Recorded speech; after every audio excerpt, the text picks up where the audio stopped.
আমার ছেলে ও মেয়ে একই বেডরুমে থাকত। একদিন গভীর রাতে হঠাৎ মেয়ের কান্নার মতো শব্দ শুনে আমি চমকে উঠলাম। শব্দটা এত অস্বাভাবিক ছিল যে আমার মনে অদ্ভুত এক উদ্বেগ তৈরি হলো। আমার মেয়ে ফিসফিস করে বলছিল, ভাই একটু আস্তে, মায়ের ঘর একদম পাশে। তার কথাগুলো শুনে আমার মনে সন্দেহ জন্মায়। আমি আস্তে করে তাদের ঘরের জানালা দিয়ে উকি দিলাম, আর যা দেখলাম তা দেখে আমার শ্বাস বন্ধ হয়ে যাওয়ার মতো অবস্থা হয়। আমার নাম অর্পিতা, আমি একজন সাধারণ গৃহবধূ। আমার দুটি সন্তান ছিল, একটি ছেলে এবং একটি মেয়ে। মেয়ে আমার নিজের সন্তান হলেও ছেলে আমার দ্বিতীয় বিয়ের পর আমার জীবনে আসে।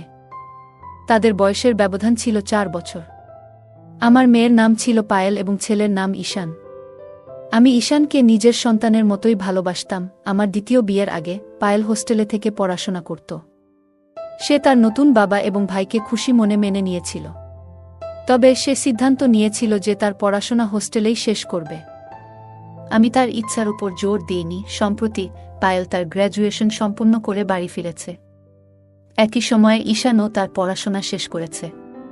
তারা দীর্ঘদিন পরে একে অপরের সঙ্গে দেখা করল। কয়েকদিনের মধ্যেই তারা চাকরির জন্য অন্য একটি শহরে যাওয়ার সিদ্ধান্ত নেয়। তাদের চাকরি একই শহরে হলেও ভিন্ন ভিন্ন কোম্পানিতে ছিল। তারা সিদ্ধান্ত নেয় একসঙ্গে থাকলে খরচ কম হবে। আমারও তাদের এই সিদ্ধান্ত ঠিক মনে হয়েছিল। তাই তাদের একসঙ্গে থাকার অনুমতি দিয়ে আমি তাদের কাজের জন্য অন্য শহরে পাঠিয়ে দিই। কিন্তু সন্তানদের চলে যাওয়ার পর বাড়ি খুবই ফাঁকা ফাঁকা লাগছিল। তবুও আমি জানতাম তাদের নিজেদের জীবন গড়ার জন্য এটি গুরুত্বপূর্ণ। আমাদের পরিবারের আর্থিক অবস্থা খুব ভালো ছিল না। আমার স্বামীর পেনশন ছিল খুবই সামান্য, যা দিয়ে পুরো পরিবারের খরচ চালানো কঠিন হয়ে পড়েছিল। সন্তানদের পড়াশোনার খরচ চালানোর জন্য আমরা আমাদের একমাত্র বাড়িটি বিক্রি করতে বাধ্য হই।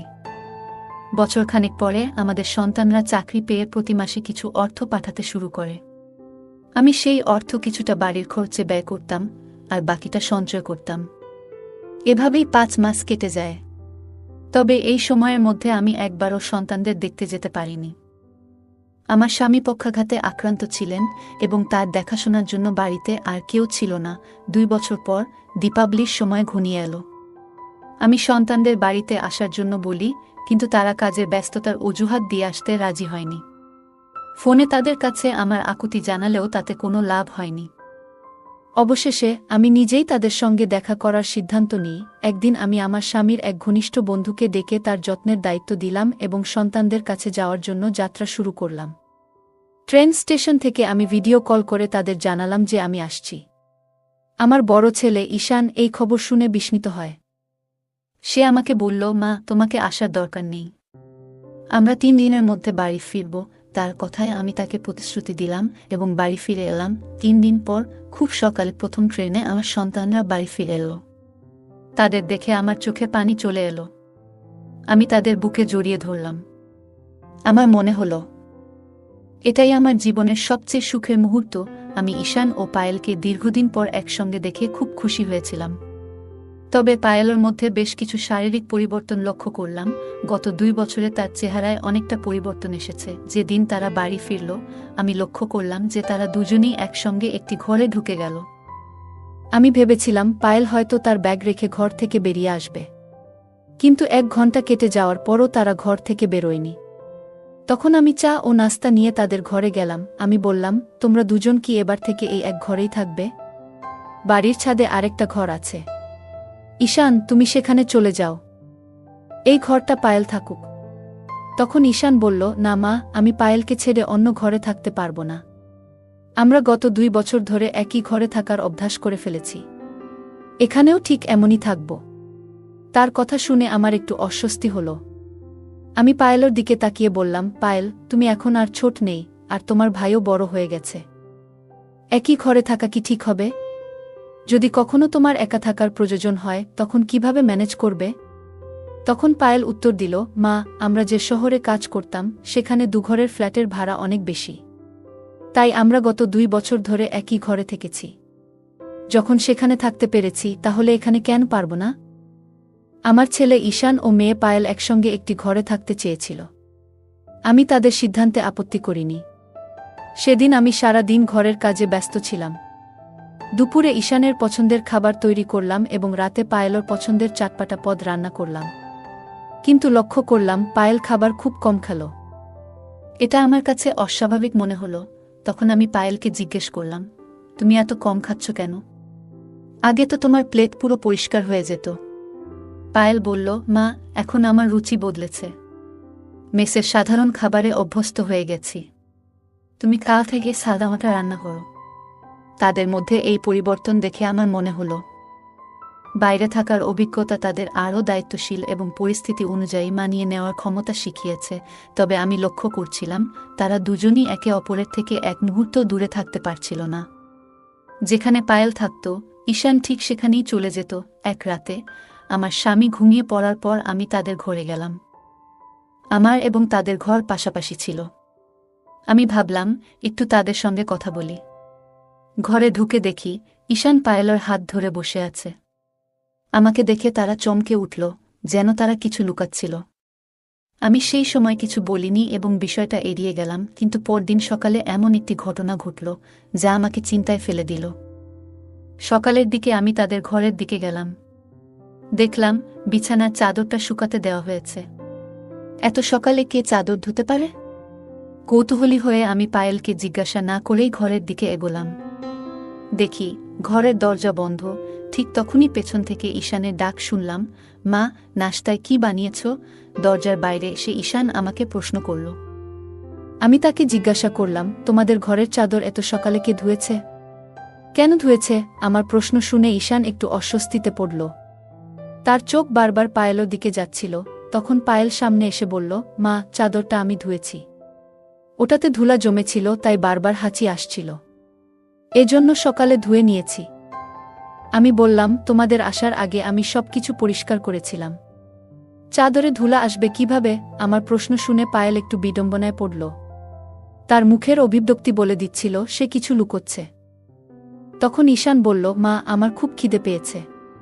তুমি কি চাদর নিয়ে কথা বলছো? আর আমি খেতে পাচ্ছি না। তুমি কি খাবার দেবে নাকি আমাকে বাইরে গিয়ে খেতে হবে? এ কথা শুনে আমি আলোচনা বন্ধ করে রান্নাঘরে নাশতা বানাতে চলে গেলাম।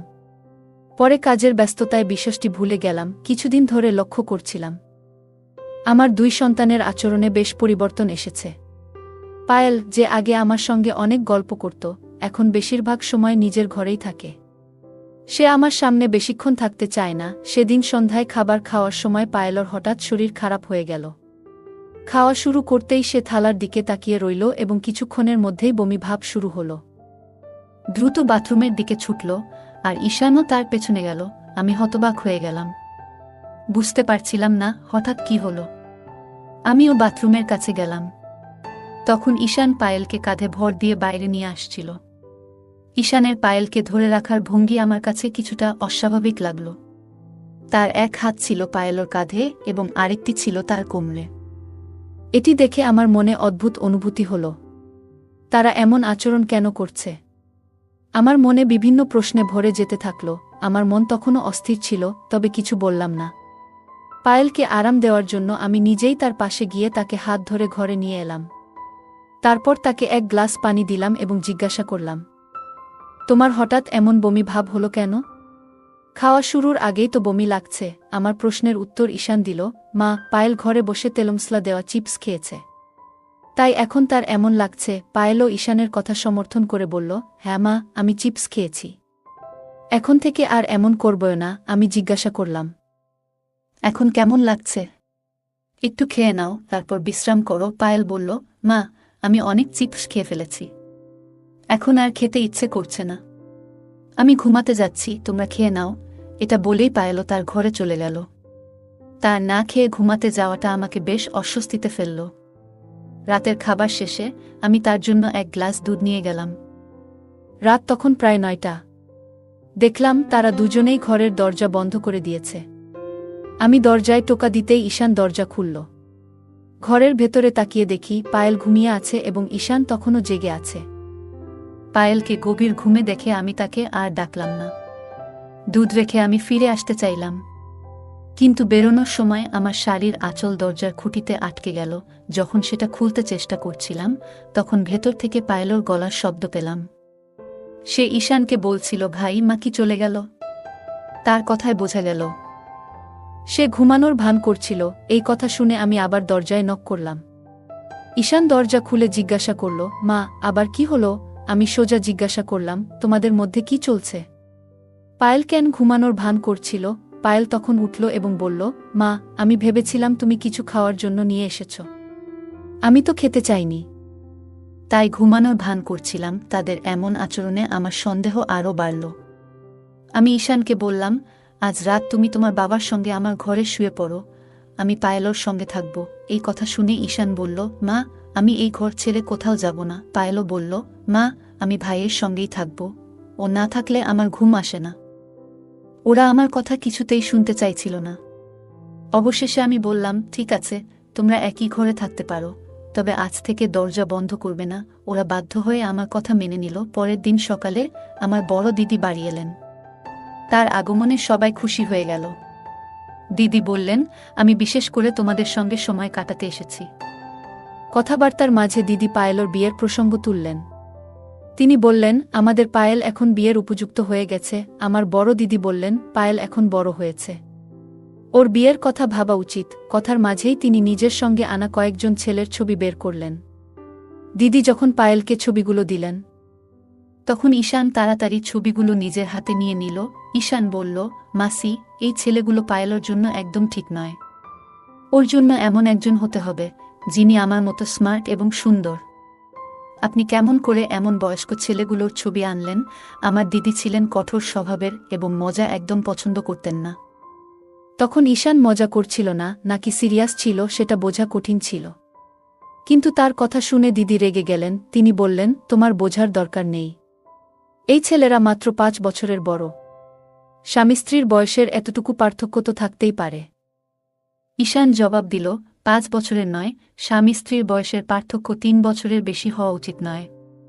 আমি নিজেই এমন একজন খুঁজে দেব যে পায়েলের জন্য একদম উপযুক্ত হবে। ঈশানের এই কথাগুলো আমার কাছেও অদ্ভুত লাগল। সেখানে পায়েলের বিয়ের কথা হচ্ছিল, আর সে নিজেকে পাত্রের সঙ্গে তুলনা করছিল। তাই আমি তাকে কিছু না বলে বললাম, তুমি এখন তোমার ঘরে যাও। ঈশান রুমে চলে যেতেই পায়েলও তার পেছনে চলে গেল। যখন ওরা দুজন রুমে চলে গেল, তখন আমার বড় দিদি, আমার বোন, আমাকে বলল, অর্পিতা, এই কথাটি আমি তোমাকে 20 বছর আগেও বলেছিলাম, যখন তুমি বিয়ে করতে চলেছিলে।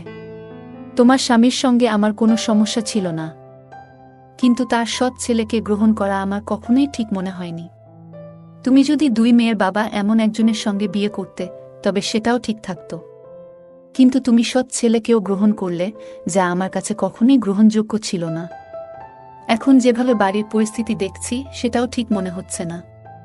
তার আচরণে কিছু একটা সমস্যা রয়েছে। আমি আমার বড় বোনকে বললাম, দিদি, তুমি এসব কি বলছো? দিদি বলল, আমি জানি আমার কথা তোমার খারাপ লাগবে, কিন্তু আমি সবসময় সত্য বলি। আমি তোমার ছেলে মেয়েদের উপর একটুও ভরসা করতে পারি না, আর তোমাকেও করতে বলবো না। আমি পায়েলকে জানি, কিন্তু তোমার সৎ ছেলেকে তুমি এখনো পুরোপুরি বুঝতে পারনি। তুমি তাদের দুজনকে একসঙ্গে শহরে পাঠিয়েছ, এটা তোমার সবচেয়ে বড় ভুল। এখন তারা বড় হয়ে গেছে। তুমি কি জানো, শহরে ভাইবোন বন্ধুর মতো থাকে, কিন্তু সম্পর্ক বন্ধুত্বের চেয়েও এগিয়ে যেতে পারে। তুমি কি কখনো তাদের ফ্ল্যাটে গিয়েছ? না, যাওনি। আমি শুধু চাই তাদের সম্পর্কে এমন কিছু না ঘটুক যা আমাদের পরিবারের জন্য লজ্জার কারণ হয়ে দাঁড়ায়। দিদির কথা তিক্ত ছিল, কিন্তু এখন আমিও ঈশান আর পায়েলের আচরণ নিয়ে সন্দেহ করতে শুরু করেছি। কিছুদিন ধরে বাড়িতে একটা অদ্ভুত পরিবেশ তৈরি হয়েছিল। ঈশান আর পায়েল একে অপরের কাছ থেকে এক মুহূর্তের জন্য আলাদা হতো না।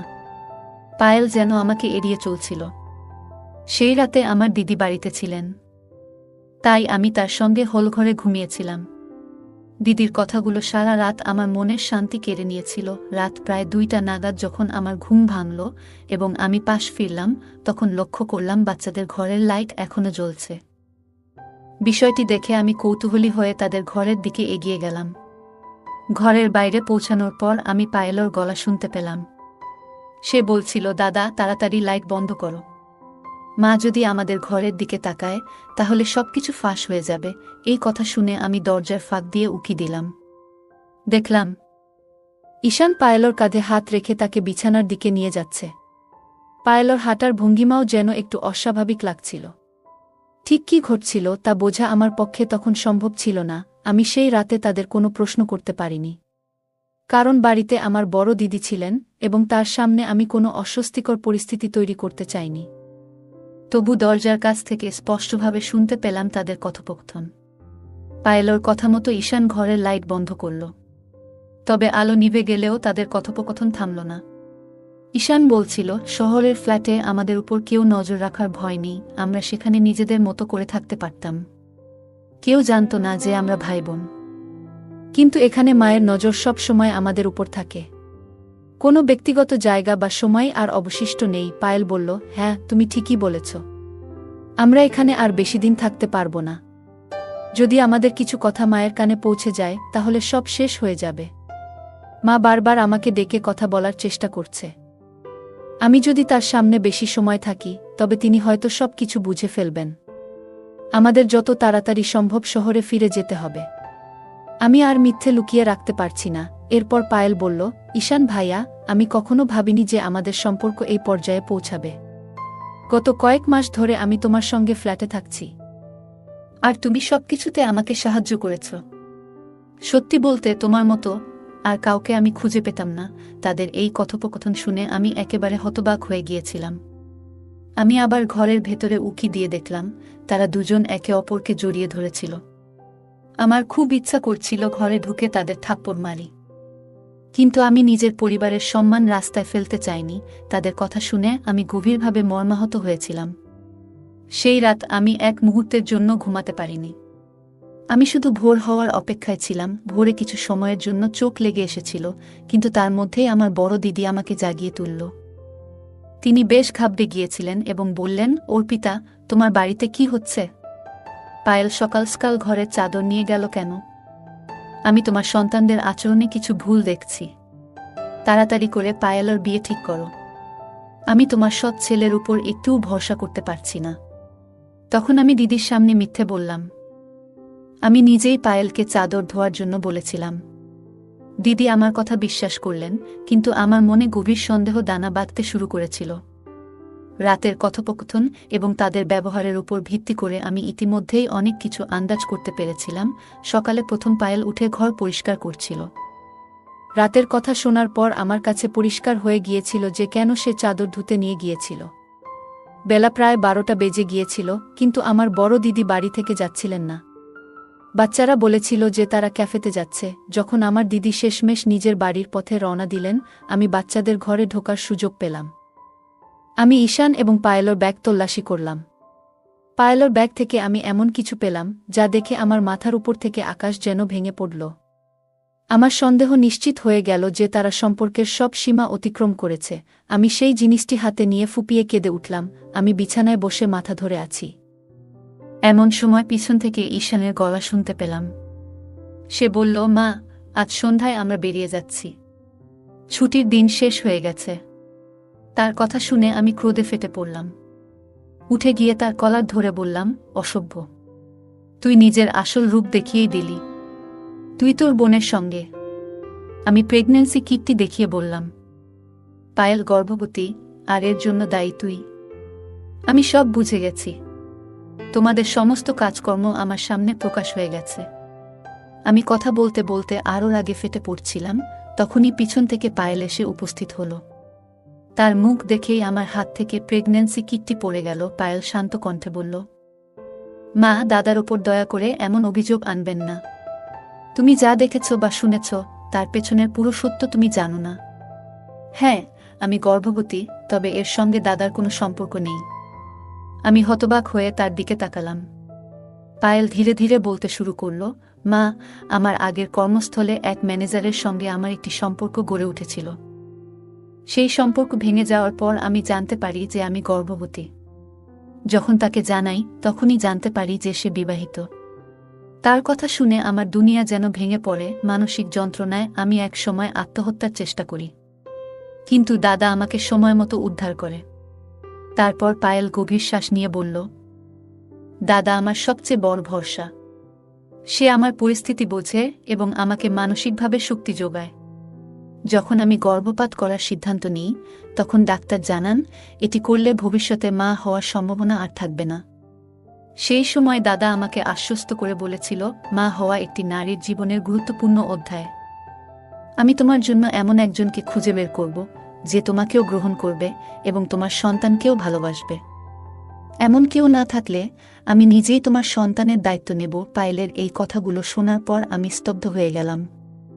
আমার ভুল বোঝাবুঝি এবং সন্দেহ আমাকে কোথায় নিয়ে গিয়েছিল তা ভাবতে গিয়ে আমি নিজেই লজ্জিত হলাম। এরপর থেকে পায়েলের প্রতি আমার আচরণে পরিবর্তন এলো। আমি তার যত্ন নেওয়া শুরু করলাম এবং তার জন্য সবসময় পাশে থাকার প্রতিশ্রুতি দিলাম। মা, আজ সকালে মাসি তোমাকে চাদর নিয়ে যা বলেছে সেটাও আমি শুনেছি। প্রেগন্যান্সির কারণে মাঝে মধ্যে রাতের বেলা আমার বমি হয়। এতে বিছানার চাদর নোংরা হয়ে যায়, তাই আমি সেটি সকালে ধুতে নিয়ে যাই। মা, প্রেগন্যান্সির কারণে রাতে আমার শরীর খারাপ হয়। অনেক সময় বিছানার চাদর নোংরা হয়ে যায়। সকালে আমি নিজেই সেটা ধুয়ে ফেলি যাতে তোমার কিছু বুঝতে না হয়। আর দাদা? দাদা শুধু আমার ভাই নয়, তার থেকেও অনেক বেশি। তিনি আমার জন্য বাবা মা আর ভাইয়ের মতো সবকিছুই করেছেন। মা, দয়া করে তার উপর এমন কোনো অভিযোগ আনবেন না যা তিনি কখনোই করেননি। পায়েলর মুখ থেকে এই কথাগুলো শুনে আমার নিজের চিন্তাভাবনা নিয়ে খুবই লজ্জা হলো। আমি এতদিন ঈশানকে সৎ সন্তান বলে মনে করেছি, কিন্তু সে তার বোনের প্রতি সৎ ভাইয়ের চেয়েও বেশি ভালোবাসা এবং সম্মান দেখিয়েছে। সে এমন এক পরিস্থিতি খুবই বিচক্ষণতার সঙ্গে সামলেছে, যেখানে না আমার কিছু জানতে হয়েছে, না কোনো সমস্যা সৃষ্টি হয়েছে। আমি ঈশানের কাছে ক্ষমা চাইলাম এবং পায়েলর ভুলের জন্য তাকেও মাফ করে দিলাম। এরপর থেকে আমি নিজে পায়েলর যত্ন নিতে শুরু করলাম। ঈশান তার দেওয়া প্রতিশ্রুতি রেখেছে। সে এমন একজন মানুষের সঙ্গে পায়েলের বিয়ে ঠিক করল, যে শুধু পায়েলকে নয়, তার সন্তানকেও স্বীকার করে নিল। এইভাবে ঈশান শুধু একজন ভাইয়ের দায়িত্ব পালন করেনি, বরং পরিবারের প্রধান হিসেবেও তার কর্তব্য সম্পূর্ণ করেছে। গল্পের মূল চরিত্র প্রথমে যে ঘটনাটি দেখেছিল এবং তার ভিত্তিতে যে সিদ্ধান্ত নিয়েছিল তা ছিল সম্পূর্ণ ভুল বোঝাবুঝির ফল। এটি আমাদের শেখায়, কোনো বিষয়কে বাইরে থেকে দেখে সিদ্ধান্ত নেওয়া অনুচিত। কখনো কখনো পরিস্থিতি যা মনে হয় তা আসলে সেভাবে ঘটে না। সন্দেহের ভিত্তিতে কাজ করার আগে পুরো সত্য জানা প্রয়োজন। সন্দেহ সম্পর্ক এবং পারিবারিক বন্ধনকে ধ্বংস করতে পারে। তাই ধৈর্য এবং যুক্তির মাধ্যমে পরিস্থিতি বোঝা উচিত। ঈশানের চরিত্রটি দেখায় যে পরিবারের দায়িত্ববোধ এবং আত্মত্যাগ কেমন হওয়া উচিত। সে তার বোনকে সমর্থন করেছে, তার সমস্যাগুলো বোঝার চেষ্টা করেছে এবং সর্বোপরি একটি সমাধান খুঁজে বের করেছে। গল্পে পায়েলের মা প্রথমে ঈশানের প্রতি ভুল ধারণা পোষণ করেছিলেন, কিন্তু সত্য জানার পর তিনি নিজের ভুল বুঝতে পেরে তা মেনে নেন এবং ঈশানের কাছে ক্ষমা চান। এটি শিক্ষা দেয় যে ভুল স্বীকার করা একটি শক্তিশালী গুণ। ঈশান পায়েলকে মানসিক সহায়তা প্রদান করে তার জীবনে গুরুত্বপূর্ণ ভূমিকা পালন করেছে। এটি দেখায়, বিপদের সময় একজন সঠিক মানুষ পাশে থাকলে পরিস্থিতি অনেক সহজ হয়ে যায়। বন্ধুরা, এই ছিল আজকের গল্প। বন্ধুরা, যদি এই গল্পটি ভালো লেগে থাকে তাহলে দয়া করে ভিডিওটি লাইক করুন এবং আমাদের চ্যানেলটি সাবস্ক্রাইব করুন। পাশে থাকা বেল আইকনটি প্রেস করুন, যাতে করে আমরা যখনই নতুন ভিডিও আপলোড করি তার নোটিফিকেশন সবার আগে আপনার কাছে পৌঁছে যায়। ধন্যবাদ, দেখা হবে আমাদের পরবর্তী ভিডিওতে।